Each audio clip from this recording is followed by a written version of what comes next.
Entire civilizations have risen under the secret guidance and inspiration of this brotherhood. All the secret societies constructed the world's temples and cities, while God erected his temple, man, who had reached maturity in the playground of infinite experience. In ancient Egypt, the Brotherhood of the Snake had been in power for a long time, when arguments originating from the old conflict between the two brotherhoods of Shambhala and Agartha from Atlantis arose and flared up time and time again. This came to a climax in an argument between the Babylonian and Hebrew castes, in which both argued that they were the god race of the extraterrestrials. Thousands of years went by in which the same game of power and polarity opposites took place. Finally, the Hebrew Brotherhood on Shambhala's side won against an Aramaic branch of Agartha, with the help of Atlantean high technology, such as the Ark of the Covenant. During the entire time frame of the Old Testament, from the flood to Abraham and Moses, who received new guidance from God guardians, there was a brother war between the scattered Aryan castes of Atlantis with their ever lower descending consciousness. Thousands of years went by, and the Hebrew caste system with its tradition of lodges blossomed and freed itself from the high priest Egyptian power.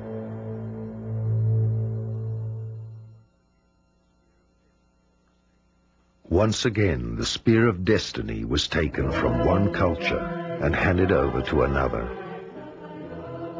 The Space Brothers secretly inspired the Hebrew priests and guided them in order to direct the newly chosen people of God. The Hebrew leadership role strengthened, and generations grew up under the influence of the deep mystique of the Hebrew initiation scripts and ceremonies of the rabbis. The prophets told the priests that they could foresee the birth of a new Messiah who would bring a new age. The prophecies also said that the Messiah would have incredible abilities and would be more powerful than all the world's kings.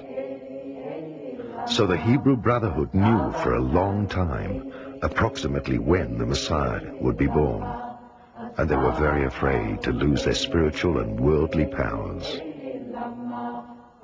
No wonder King Herod, when he heard of the birth of Christ, sent people to look for him. The Brotherhood feared that their power would be taken from them. By the time Christ started his work, visiting the scriptural scholars and making it clear to them that God's life was in the inner life of man and not in their dead scriptures, the end of the magical era of the Atlantean Brotherhood was not far off. From Atlantis' dark age to the rebirth of light, the path of becoming human was long and cruel. Through thousands of years, the Brotherhoods worked undercover in all cultures. Thus we can trace their path from Atlantis to Egypt, to the Holy Land, through Greece to Rome, and in all European royal courts. In recent times, they sent their leaders to new countries, such as America and Australia. Today, there are very few countries which have not been led from the outside by the old world order of the Brotherhoods.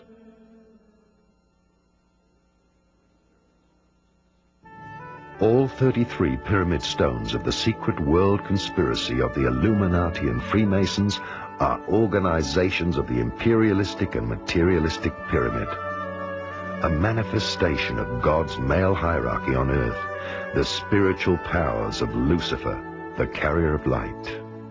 During the time of King Solomon, God's messengers and wardens, the Elohim, entrusted the secret brotherhood, God's temple builders, to construct God's temple.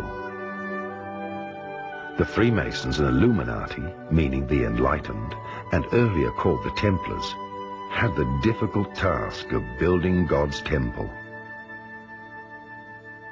Symbolically, God's temple represents the human animal, half man, half beast, who has to be taught in order for him to live through every possible experience, both positive and negative, and continue learning through these experiences until he has transcended his lower attributes. These powers financed all wars and conspiracies, but also funded welfare organizations and extensive government plans of the Western world in order to offer human souls a playground for experiences. Now, for that very reason, we can understand the meaning of "I am the one power who desires good and creates evil. I am the one power who desires evil and creates good." Since Atlantis, all leading forces of Western religion and state systems have received partial initiation and helped to educate man. But now the time has come when the temple has completed its purpose and the Elohim reappear to wake up all completed souls. Just as parents who finally have to let go of their grown-up child so that it can be independent, this film will set the stage for the Illuminati and will transmit to them with absolute clarity that its mission and Elijah's prophecy have been fulfilled. Indeed, now everything works in reverse. The individual needs to deprogram himself of all social, religious, and other concepts which he thinks makes him a human being. Likewise, as every social structure represents the foundation of a civilization, the purpose is not to destroy the structure, but to liberate it from the ego structure of the lobbies. In the same way, the purpose is not to destroy God's temple, the human body, but to deprogram the ego structure. How? By letting go of all negative perceptions. Everything is only an experience, because nobody is totally negative. The negative within us and in the world teaches us how to slowly receive understanding. Without darkness, there would be no experience of light. No matter what we do, we reach understanding of the realization of true love through our negative actions, which lie behind true love. Through this, perhaps we can understand the purpose of this secret brotherhood, which on God's behalf financed and promoted all that is both positive and negative, until finally man has developed to the point where he recognizes a brother in the other person and becomes positive by his own motivation. The growth of humanity into true mankind is like the alchemical gold, which was thrown into the fire until all impurities were separated from the pure gold. On Earth, all social power systems since Atlantis have been led by the Brotherhood of the Snake, which in turn was guided by spiritual and extraterrestrial forces of the Guardians. In short, whether it be monarchy, capitalism, or communism, whichever strived for power and leadership has been spiritually influenced by the sun hierarchies during the Dark Age, and now represents the male materialistic forces. Of course, we have been guided by our religions and powerful leaders during the Dark Age, but these in turn have also been led by spiritual masters.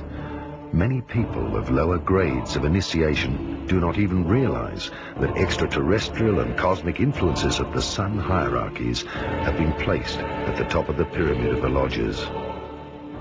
During the Dark Age, sun hierarchies, the Illuminati, are the rulers, accomplished masculine forces, the builders of matter.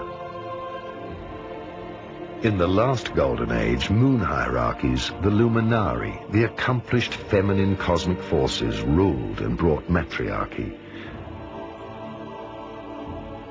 The completed souls of the next cycle unite within themselves the sun and moon, which is symbolically a marriage of mind and matter.